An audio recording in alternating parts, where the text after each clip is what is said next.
Patay ang isang babae matapos mabundol ng kotse sa North Luzon Expressway.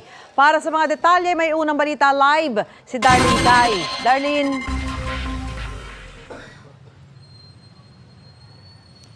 Susan, hanggang sa mga oras na ito, mabigat yung daloy ng trapiko sa isang bahagi ng southbound lane ng NLEX. Mula po yan dito sa Marilao, Bulacan at ang tail end ay sa Philippine Arena.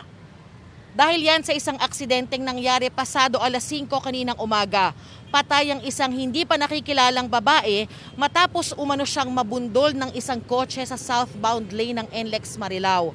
Ayon sa paunang impormasyon na nakalap ng Marilao Police, walang malinaw na sasakyan na pinanggalingan ang babae. Kaya ang tinitignan nilang anggulo ay posible umanong tumatawid siya.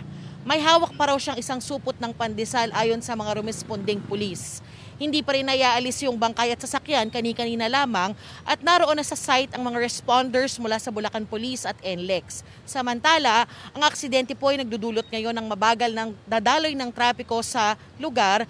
2.6 kilometers na raw po yung haba ng traffic pero paglagpas naman sa mismong pinangyarihan maluwag na ang highway. Susan, patuloy na kumakalap ng impormasyon at patuloy din yung investigasyon ng pulisya. Sa ngayon, yan ang unang balita dito sa Marilao. Ako po si Darlene Kai ng GMA Integrated News.